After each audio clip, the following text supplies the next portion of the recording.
அடுத்து வந்து Iran, Israel, அமெரிக்காவுடைய அப்டேட் என்னன்னு கேட்டால், அதாவது ஒரு காமினி கொல்லப்பட்ட பிறகு முக்கியமாக 3 பேர் தான் என்ன செஞ்சாங்க. அவரது காயம் அடைந்து அவர் வந்து சிகிச்சையில் இருந்து கொண்டிருக்கிறார், அவருடைய மகன் முஜித்தபா. இப்போ நடத்தி கொண்டிருக்கிறவங்களாம் யாருன்னு அவர்கிட்ட போய் கன்சல்ட் பண்ணிக்கிட்டு வந்து முக்கியமான அதிபர் ஒரு ஆள் வந்து மசூத் ஒரு ஆள், அதுக்கடுத்து வந்துக்கிட்டு அப்பாஸ் அராக்சிங்கிற வெளியுறவுத்துறை அமைச்சர், இன்னொரு முக்கியமான ஒரு ஆள்னு கேட்டால் அலி லாரிஜானின்னு ஒரு ஆள். இவர் தான் வந்து மொத்தத்தையுமே பிளான் பண்ணி செய்யக்கூடிய ஒரு தூணாக இருந்த ஒரு ஆள். அவர் வந்து நேற்று கொல்லப்பட்டார். ஈரானுக்கு பெரிய இழப்பு. அவருடைய மக வீட்டில் இருக்கும்போது கொல்லப்பட்டிருக்கிறார். இந்த கொல்லப்பட்டவுடனே இது என்ன செய்கிறாங்கன்னு கேட்டால், இது பெரிய சாதனை மாதிரி சொல்கிறாங்க. யாரையும் கொள்ளலாம் அந்த நவீன உலகத்தில் வந்து. அது வந்து இவங்களும் போய் குறி வச்சு ஆட்களை கொல்ல முடியும், அவங்களும் கொல்ல முடியும். குறி வச்சு இடங்கள்லாம் தாக்குறாங்கல்ல, ஈரானுக்கு முடியாமையாக இருக்குது. அவங்க என்னக்கு வித்தியாசம் என்னன்னு கேட்டால், அவர்கள் வந்து பங்கருக்குள்ளே போயிடுறாங்க.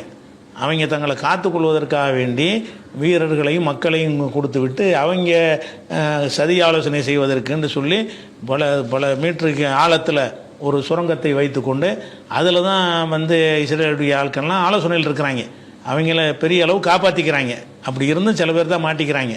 இவங்க என்ன செய்கிறாங்கன்னா, ஈரானில் உள்ள ஆளுக்கு இன்னும் புத்தி வரல. ஏன்னு கேட்டால், இவங்க குறி வச்சு அடிப்பாங்கன்னு தெரியுமா? இல்லை, யாரும் அடிக்க முடியும். பெரிய திறமையெல்லாம் கிடையாது, யார் வேணாலும் அடிக்கலாம். தகவலை எடுக்கிறது சின்ன ஒரு விஷயந்தான். இவங்க அடிக்கடி இவங்க கொல்லப்படுற காரணம் என்னன்னு கேட்டால் கேர்லெஸ்ஸாக இருக்கிறாங்க. ஏன் நீங்கள் வந்து சுரங்கத்துக்குள்ளே இருந்து அந்த ஆலோசனை ஏவுகணையெல்லாம் வைப்பதற்கெல்லாம் 200 மீட்டருக்கெல்லாம் சுரங்கம் வச்சுருக்கிறீங்க. அது மாதிரி ஒரு இடத்துல இருந்து கொண்டு அங்கேருந்து கட்டளை பிறப்பிக்கலாம், அங்கேருந்து கண்காணிக்கலாம். அவங்க குண்டு போட்டாலும் அது கீழே வராது. அந்த அளவுக்கு மலைப்பாங்கான பகுதி அது சுரண்டியாக்கும் கீழே சுரங்கங்களை வைத்திருக்கிறீங்க, ஏவுகணையெல்லாம் பாதுகாத்துருக்கிறீங்க. அப்போ ஈரானுக்கு இன்னும் புத்தி வரமாட்டேங்குது. ஈரான் என்ன செய்யணும்னு கேட்டால், போர்க்கள நேரம் ஏன்னா பிளான் பண்ணுவாங்க, வீடுகள் போடுற மாதிரி பண்ணுவாங்க. அப்படிங்கும் பொழுது இராணுவ தலைமையகத்திலையும் அந்த அலுவலகத்தை ஒரு அடையாளத்துக்கு வச்சுக்கணுமே தவிர, அதில் போய் இப்படி தொடர்ச்சியாக அந்த தப்பு செய்கிறாங்க. தொடர்ச்சியாகவே என்ன செஞ்சிட முடியும்ன்றதில்ல. நாங்கள் சாவுறதுக்கு தயாருங்கிற விஷயம் வேறு. இது தற்கொலை செஞ்சிடக்கூடாது இல்லையா? சாவுறதுக்கு தயார்னு சொன்னால் அது வந்தாலும் வர, நீங்கள் பொறுக்குன்னு அறிவித்த பிறகு அதுக்கு தயாராக தான் அறிவிக்கிறீங்க. ஆனாலும் நம்ம சாவாமல் இருக்கிறதுக்குரிய வேலையும் செய்யணுமா இல்லையா? அந்த வகையில் இருந்தால் பெரிய இழப்பு அவங்களுக்கு. அவர் போனது வந்து பெரிய இழப்பு தான். ஆனால் இழப்பாக இருந்தாலும் அவங்கள பொறுத்த வரைக்கும் இப்படி ஒன்று வருங்கிறத எதிர்பார்த்து அடுத்தடுத்த வேலையை செஞ்சு வச்சுருக்கிறாங்க. இழப்பாக இருந்தாலும் இவர் நேற்று கொல்லப்பட்டார். நேற்று கொல்லப்பட்டவுடனே ராத்திரி என்ன செய்கிறாங்கன்னு கேட்டால், 59வது அலைன்னு இதுவரைக்கும் இல்லாத அலையாக வச்சு பேர் வச்சுருக்கிறாங்க.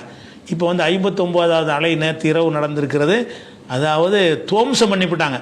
அப்படின்னா அவர் போனாலும் அந்த கட்டளையை செயல்படுத்தக்கூடிய அடுத்தடுத்த செட்டப் இருக்குது. இவங்க நினைக்கிறாங்க ஒரு ஆளை கொண்டுட்டோம்னு சொன்னால் அதோடு முடிஞ்சிட. அது வேறு சில நாடுகளுக்கு வேண்டாம் முடியுமானதாக இருக்கலாம். ஈரானை பொறுத்த வரைக்கும் இதுதான் நடக்குங்கிறத எதிர்பார்த்து இவர் போயிட்டு அடுத்து இவர் போயிட்டு அதை யார் பார்ப்பான்னு சொல்லி அடுத்தடுத்து 4 ஸ்டெப்புக்கு என்ன செய்கிறாங்கன்னா எப்போவுமே ஏற்பாடு பண்ணி வச்சுருப்பாங்க. இப்போ போயிட்டார்ல 4வது ஆளை தேர்ந்தெடுத்து வச்சுருப்பாங்க. அப்போ வந்து இப்படி வரிசை அவங்க சிஸ்டம் இருக்கிற காரணத்தினால ஒரு ஆளை கொள்றதுனால அவங்களுடைய செயல்பாட்டில் எந்த வீக்னஸும் வராது.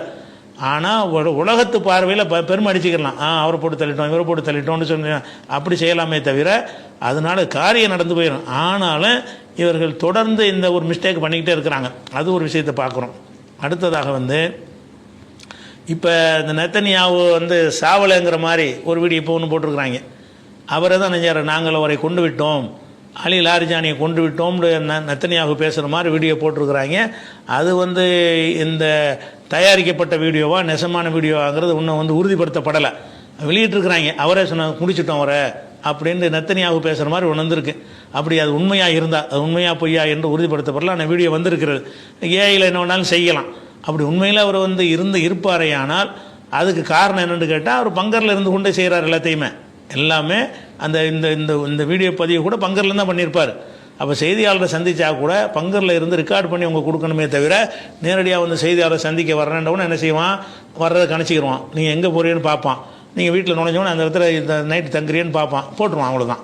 அதனால் செய்தியாளர் சந்திப்பு அதெல்லாம் வந்து என்னவா இருக்கணும்னு கேட்டால், நீங்கள் உங்கள் இடத்துக்குள்ளே வைத்து ரெக்கார்டு பண்ணி போட சொல்லணும். இது விளங்க மாட்டேங்க. ஈரானுடைய தலைவர்களுக்கு விளங்கலை. இழப்பை வந்து குறைக்க பார்க்கணும். இழப்பு போரில் வரத்தான் செய்யும். ஆனாலும் அந்த இழப்புனால் அவன் ஜெயிக்க முடியுமானா அது ஜெயிக்க முடியாது என்பதை என்ன செய்யணும், முக்கியமாக வழங்கி கொள்ள வேண்டும். இது ஒரு விஷயம். அவர் போனது ஒரு பெரிய பாதிப்பு என்பதை இருக்கணும். அடுத்து என்னென்னு கேட்டால், ட்ரம்ப் ஒரு வீடியோ பேசியிருக்காரு நேற்று. என்ன பேசியிருக்காருன்னு கேட்டால், நாம் வந்து ஈரானில் உள்ள ஆளுக்கு ரொம்ப திறமையாக இருக்கிறாங்க, இப்படி இருப்பாங்க நினச்சி கூட பார்க்கல, அவங்க இவ்வளோ பதிலடி கொடுப்பாங்க, மத்திய கிழக்கே ஒழிச்சு போடுவாங்கன்னு நான் நினைக்கவே இல்லை, அவங்க அதிகமான ஐக்கியூ உள்ளவங்க அப்படிங்கிற மாதிரி பாராட்டி, அப்படிப்பட்டவர்களோடு நான் விளையாடுவது ஒரு மகிழ்ச்சியாக இருக்குங்கிறாரு. அதை திமிர காட்டுறக்கானே அப்படிப்பட்ட அறிவாளியோட தான் மோதுறேன், முட்டாப்பல்கிட்ட மோதலைன்ற மாதிரி சொல்லும் பொழுது அவங்களுடைய திறமையை பாராட்டுற மாதிரி சொல்லியிருக்காரு. அது ஒன்று. அடுத்ததாக என்னன்னு கேட்டால், இந்த ட்ரம்ப் வந்து அந்த ஐரோப்பிய நாடுகள் நேட்டோன்னு வச்சுருக்கிறாங்க. நேட்டோண்டா என்னன்னு கேட்டால், சில நாடுகள்லாம் சேர்ந்து ஒரு ஒரு ஒப்பந்தம் பண்ணியிருக்கிறாங்க நேட்டோங்கிற பேரில். அதில் என்னன்னு கேட்டால், அந்த நாட்டில் இருக்கக்கூடிய எந்த ஒரு நாட்டையாவது எந்த ஒரு நாடாவது தாக்குமையானால் எல்லாரும் ஒன்று சேர்ந்து பதிலடி கொடுக்கணும். நேட்டோவுடைய உறுப்பு நாடுகளாக ஒரு நாடு இருந்துச்சுன்னு சொன்னால், அந்த நாட்டின் மீது யாராவது தாக்குதல் பண்ணுனா அனைவருமாக சேர்ந்து பதிலடி கொடுக்கணும் என்று ஒரு ஒப்பந்தம் வச்சுருக்கிறாங்க. அந்த மாதிரி ஒரு நேட்டோவில் உதாரணமாக துருக்கி நேட்டோவில் இருக்குது. அந்த துருக்கி அடிச்சல்னு சொன்னால் துருக்கிக்காரன் மட்டும் உங்களை அடிக்க மாட்டான். அமெரிக்காவிலேருந்து, பிரிட்டன்லேருந்து, ஜெர்மனிலேருந்து, ஃப்ரான்ஸ்லேருந்து அந்த நேட்டோ நாடுகள் அத்தனை பேர் என்ன செய்வாங்கன்னா அவங்களுடைய படைகளை அனுப்பி பதிலடி கொடுப்பாங்க. இது நேட்டோவில் அவங்க எடுத்துக்கொண்ட ஒரு ஒப்பந்தம் இருக்கிறது. அந்த ஒப்பந்தத்தில் வந்து அமெரிக்காவும் அதில் சேர்ந்துருக்குது. அவன் அதிகமாக பணமெல்லாம் கொடுக்குறேங்கிறான். இப்போ இந்த நேட்டோவில் இருக்கிறத காரணம் காட்டி, நான் வந்து இந்த ஹொர்முஸுக்கு படையெடுத்து போக போகிறேன், எனக்கு படையை தாங்கன்னு கேட்டால் தரமாட்டேங்கிறீங்க.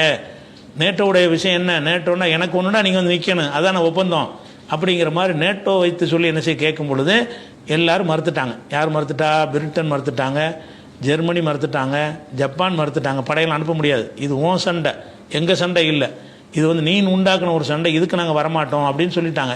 ஃப்ரான்ஸ் 2 கப்பலை முதல் அனுப்புனா அவனை நினைச்சிட்டான், ரிவர்ஸ் ஆகிட்டான். இது வந்து யோசித்து பார்க்கும்போது நல்லது தெரியலை, இது வழியே போய் எடுத்த ஒரு சண்டையாக தெரியுது, அதனால இதுக்கு நாங்கள் ஒத்துழைக்க மாட்டோம்ட்டாங்க. இப்படி தனிமைப்படுத்தப்பட்டு நிற்கிறாரு ட்ரம்ப். இப்போ என்ன சொல்கிறாருன்னு கேட்டால், நேட்டோவிலேருந்து நான் விலகி கொள்கிறேன்ட்டார். இப்போ அதுக்கு இப்போ நீங்கள் இப்போ உங்களுடைய பார்லிமெண்ட்டெல்லாம் கூடி அது முடிவெடுக்க வேணாமான்னு கேட்கும்போது, தேவையில்லை, எனக்கு அந்த அதிகாரம் இருக்குது அப்படின்னு சொல்லி நேட்டோவிலேருந்து விலகி நிறைய நான் பணம் கொடுத்துருக்குறேன், எனக்கு ஒரு கஷ்டம் வரமாட்டேங்கிறாங்க அப்படிங்கிறாங்க. நேட்டோ ஒப்பந்தத்தில் இது வராது. முதல்ல நேட்டோ ஒப்பந்தம் வந்து நீ சும்மா இருக்கும்போது ஒருத்தவனை தாக்குனா தான் அதுக்கு எல்லோரும் வருவாங்க. இது ஒன்றுமே செய்யலைறான், நீ தானே வம்பு சண்டைக்கு போனேன். ஒருத்தன் வம்பு சண்டைக்கு போகிறவன்லாம் நேட்டோ அக்ரிமெண்ட்டை வச்சு கிளைம் பண்ண முடியாது. இவர் கிளைம் பண்ணுறாரு எப்படி, நான் நேட்டோவில் இருக்கனா இல்லையா, எனக்கு வந்து என்னுடைய தளங்கள்லாம் தாக்குறானா இல்லையானா, எதுக்கு தாக்குறான், நீ தாக்குனதுக்கு தாக்குறான்.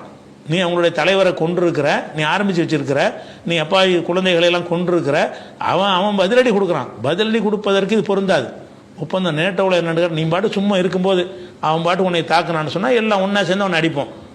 நீ செஞ்சதுக்கு பதிலடி தானே கொடுக்குறான்னு சொல்லி அவங்க நினைச்சிட்டாங்கன்னா ஒதுங்கிட்டாங்க. மிரட்டி நேட்டோவில் நான் சேர மாட்டேன், ஒதுங்கிக்கிறேன், ஒதுங்குவதாக அறிவிக்க வேண்டிய நிலை ஏற்படும் சொல்லிட்டு அடுத்த செகண்டே அறிவிக்கிறது என்ன, அறிவிச்சேன், இப்போ அறிவிக்கிறேன், நேட்டோவில் நான் கிடையாது, நேட்டோவில் நாங்கள் அமெரிக்கா இல்லை அப்படின்னு டிக்ளேர் பண்ணி விட்டார். இப்போ நேட்டோவில் இவர் இல்லைன்றது அவங்களுக்கும் சந்தோஷம் தான். ஏன்னு அந்த நேட்டோவை மேம்படுத்தின பாடு ஒப்பந்தம் இருக்கிற நாடுகளில் உனக்கு 50% வரி, உனக்கு 40 வரி, உனக்கு இவ்வளோ வரி, கிரீன்லாந்தை நான் பிடிச்சிக்கிறேன், அதை பிடிச்சிக்கிறேன்னு சொல்லி இப்படி நாட்டை எனக்கு கனடாவை அமெரிக்காவோட மாநிலமாக்குவேன்னு சொல்லி நேட்டோடைய நாடுகளை பூராவுமே மிரட்டி வச்சுருந்தனால எப்படா முஸ்லீம் தொலைவான் இருந்தாங்க.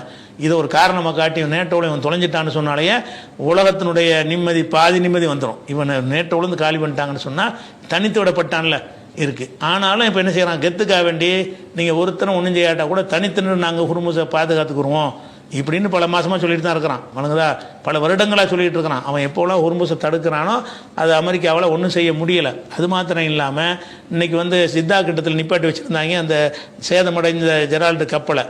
அதில் தீ எரிஞ்சிக்கிட்டு தான் இருக்குது. அதை எடுத்துக்கிட்டு ஓடி போயிட்டாங்க. இப்போ எங்கேயுமே அந்த கப்பலே இல்லை. அந்த மாதிரி இருக்கிறதுனால பெரிய பின்னடைவுலாம் இருக்கிறது. ஆனால் இவங்களுக்கு பின்னடைவு இருக்குது. ஈரானுக்கும் கடுமையான சேதங்கள்லாம் ஏற்படுத்தி தான் இருக்கிறான். அதில் என்ன நமக்கு ஒரு ஆச்சரியமாக இருக்குன்னு கேட்டால், அந்த S-400 அப்படி எல்லாம் ரஷ்யாவுடைய இதெல்லாம் இருக்கிறது, அதை வச்சு எல்லாத்தையும் சுட்டு தள்ளி போடலாம், அது மட்டும் உலகத்தில் கிடைச்சின்னு சொன்னால் அது ஒன்றுமே கிடையாதுலாம் பில்டப் கொடுத்து திரிஞ்சாங்க. ஒரு இதையும் தடுத்து சுட முடியலை. வழங்குதா, ரஷ்யா கொடுத்த அந்த ஏர் டிஃபென்ஸாக இருந்தாலும் சரி, சைனா கொடுத்ததாக இருந்தாலும் சரி, இவனே உண்டாக்கி வச்சதாக இருந்தாலும் சரி, அவன் பாட்டு நினச்ச இடத்துல போகிறான். தாக்கி அழிக்கிறதுங்கிற ரொம்ப சின்ன அளவில் தான் இருக்குது. சுட்டு தள்ளுறதுங்கிறது ரொம்ப ரொம்ப சின்ன கம்மியான அளவில் தான் இருக்குது. அதனால தான் சேதம் அதிகமாக இருக்குது. அவனுக்கு அப்படி தான் அவனுடைய ஏர் டிஃபென்ஸையும் காலி பண்ணிட்டாங்க. அதனால் அந்த குண்டுகள் போடும் பொழுது அதிகமான சேதங்கள் வருது. அதை தடுப்பதற்கு உரிய சரியான செட்டிங் வந்து ஈரான்ட்டையும் கிடையாது, இஸ்ரேல்லையும் இருந்துச்சு. அதை அவங்க அழிச்சு விட்டாங்க. அதனால் வந்து எல்லாமே ஆகாயத்துலேருந்து வந்து போட்டு அழிவு தான், அவ்வளோதான். அவன் போட்டாலும் சரி இவன் போட்டாலும் சரி அப்படிங்கிறத பற்றி இனிமேல் தூர நோக்கோட சிந்தித்து அதையும் உண்டாக்கி கொள்வார்கள். அதனால் இந்த போருடைய இன்னைக்கு உள்ள நிலவரம் வரைக்கும் அவங்களுடைய இந்த இழப்புகளை கழிச்சிட்டு பார்த்தீங்கன்னு சொன்னால், கூட்டி கழிச்சு பார்த்தீங்கன்னு சொன்னால் ஒரு 60-40ங்கிற அவனுக்கு 60 சேதம் கொடுத்தா இவங்களுக்கு 40 வந்திருக்கு. அவங்க தான் சரிக்கு சரியாக இல்லை, ஈரானுக்கு வந்து அதிகமாக இல்லை. ஈரானுக்கு வந்து ஒரு 40% அவங்களுக்கு சேதம் ஏற்பட்டுச்சுன்னு சொன்னால், இஸ்ரேலுக்கு 60% ஏற்படுத்தி இருக்குது, அமெரிக்காவுக்கு அதை விட ஜாஸ்தியாக ஏற்படுத்தியிருக்குங்கிறதுனால இப்போ உள்ள இதில் வந்து அவங்க தான் ஓங்கி இருக்கிறது. இது எவ்வளோ நாளைக்கு போகும் என்னங்கிறது இன்ஷா அல்லாஹ் தான் முடிவு செய்யணும். ஒரு தகவலுக்கு அவ்வளோதான். சரி.